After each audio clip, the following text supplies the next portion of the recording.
Olá, saudações a todos. Então, eu tenho um presente especial para os meus alunos do curso de História da Igreja para essa Semana Santa. Iremos ver várias aulas sobre justamente a Paixão de Cristo numa perspectiva histórica, ok? Então, numa perspectiva histórica, não também espiritual, lógico, mas histórica. Por quê? Porque iremos ver segundo os livros apócrifos. Bem, os livros apócrifos, como nós sabemos, são aqueles livros que não são considerados inspirados, não são canônicos, né? Não estão no meio daqueles livros, por exemplo, como os Evangelhos, entre outros, do Antigo e também do Novo Testamento, né? E os livros apócrifos, eles são históricos. Alguns são chamados pseudo-históricos, vamos ver isso depois.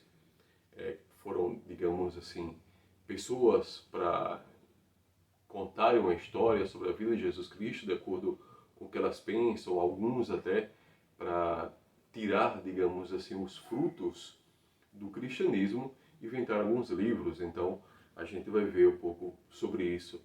Mas o mais importante aqui, que a gente vai realmente salientar, a gente vai colocar ênfase, vai ser relacionado à Paixão de Cristo, segundo os livros apócrifos. Claro, vamos mencionar os Santos Evangelhos, algumas outras cartas do Novo Testamento, alguns profetas também do Antigo Testamento, como o profeta Isaías, que fala muito sobre o servo sofredor, mas em especial iremos tratar sobre os livros apócrifos. E São Francisco de Assis, ele dizia, relacionado à questão da paixão de Nosso Senhor, que poderia rasgar toda a Sagrada Escritura, mas se deixasse apenas a parte da narração da paixão de Cristo, isso seria suficiente para a nossa salvação. Então vejam como realmente é importante meditar a paixão e morte de nosso Senhor Jesus Cristo para a nossa salvação. Com isso, quais os frutos que tiramos disso, aliás? Primeira coisa, amar mais a Deus, porque sabemos que Ele deu a vida por nós e ainda nos chama de amigos, né? Que não há maior prova de amor do que dar a vida pelos amigos. Também faz com que a gente possa pelo menos diminuir os nossos pecados, porque se a gente sabe que foi por conta dos nossos pecados que Jesus Cristo morreu, então a gente tenta pelo menos diminuir para que isso não possa mais ocorrer. Bem, vou falar um pouco rápido relacionado ao que comemoramos hoje, né? A entrada triunfal de Jesus Cristo em Jerusalém. E a partir de amanhã iremos ver essa parte aí dos apócrifos. Eu vou também procurar ver a possibilidade de falarmos um pouco sobre o Santo Sudário, ok? Então, relacionado à entrada de Jesus Cristo em Jerusalém, a gente vê aí como todas aquelas pessoas, elas estavam proclamando Jesus Cristo como rei, hosana ao filho de Davi, mas mesmo assim, com toda aquela exaltação, Jesus Cristo não perde sua humildade.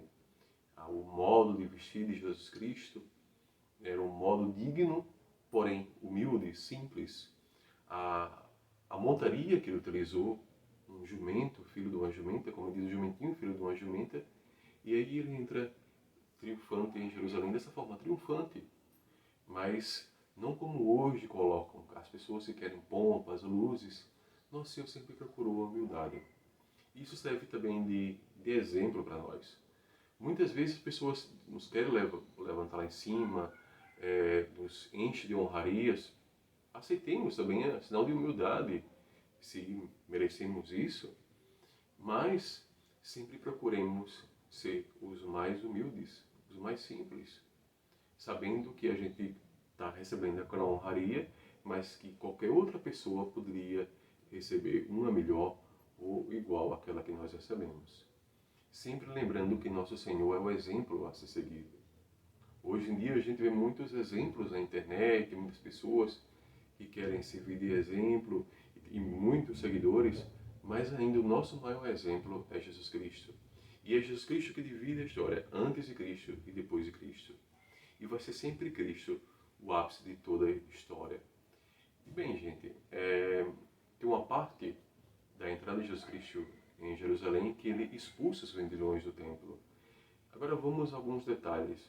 Não era proibido as pessoas venderem os sacrifícios, até porque aqueles animais para o sacrifício.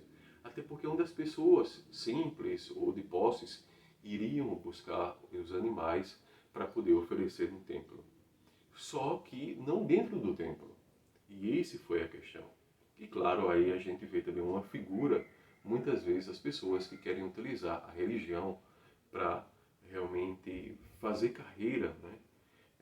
Nosso Senhor, os santos sempre falaram contra isso, as chamadas carreiras eclesiásticas dentro da igreja. Hoje em dia a gente vê várias seitas, várias falsas religiões fazendo isso também, carreirismo dentro da religião. Mas a gente sabe que são falsas seitas, né? Devemos ter um cuidado também, nós católicos, de não cairmos nisso. E uma outra coisa interessante que a gente vê aí, que quando Cristo expulsa os vendedores do templo, ele não derruba as bancas daqueles que vendiam pombas. Por quê? Porque eram mercadores pobres também, que vendiam para os pobres. Mas não por conta disso. Aqui não estamos falando de uma teologia da libertação. Bom, mais adiante, no nosso curso de História da Igreja, iríamos falar um pouco mais sobre o que é a teologia da libertação. Mas vejamos aqui. Bem, a questão é que essas pessoas, por questão de justiça, se ele tivesse quebrado a banca deles, e o que ia acontecer?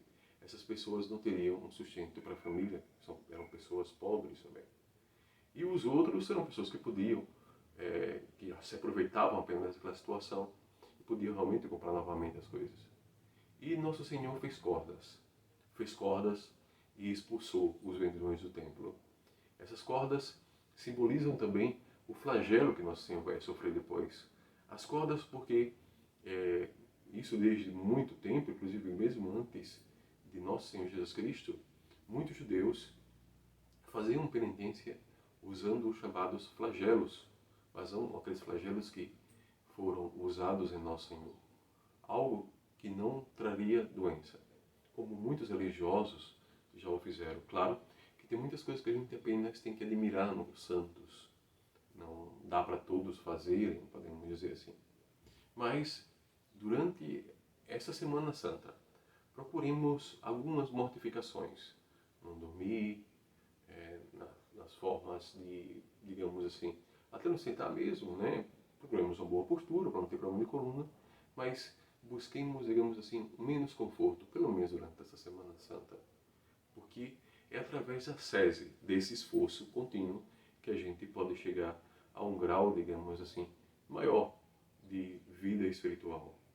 Então, falando sobre tudo isso, lembremos também, para finalizar, que aqueles mesmos que gritavam Hosana ao filho de Davi foram também aqueles que vamos ver depois mais adiante que gritaram crucifica-o, crucifica-o.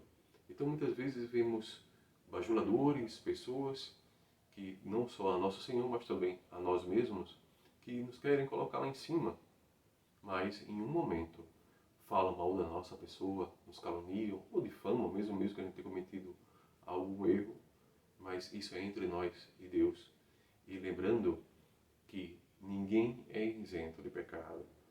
Então busquemos acima de tudo a glória de Deus e deixemos que o mundo busque a sua própria glória e não nós busquemos essa glória que não cabe a nós. Mas lembremos o que disse São Francisco de Assis: se rasgássemos toda a Sagrada Escritura e ficássemos apenas com a paixão de Nosso Senhor, seria suficiente para a nossa salvação. Então que possamos amar a cruz. E quem puder, tenha sempre uma pequena cruz, uma cruz grande, próximo a si, para dizer o que dizia uma santa a sua bancada de estudo. Ela colocava uma cruz e colocava embaixo: é assim que se ama. E com isso, olhando o crucifixo, a cruz de Nosso Senhor, possamos dizer: é assim que se ama. Assim foi que Nosso Senhor me amou. E que eu também possa fazer um pouco por Ele. Que eu possa realmente corresponder, como se diz, amor com amor que se paga. Então até a próxima aula. Esse curso, essa aula é exclusiva também para os assinantes do nosso curso de História da Igreja. Essa aula seria, no caso, como eu disse, teríamos anexos, e esse é um anexo porque também iremos ver dados históricos sobre a paixão do Nosso Senhor. E claro, todos estão agora votados à Semana Santa. Então não seria justo falar sobre seguir, inclusive paramos a parte dos mártires, lembrando que o martírio também é uma forma de paixão, ok? Então fiquem todos com Deus, espero que aproveitem bem essas aulas e que Deus nos abençoe hoje e sempre. Amém.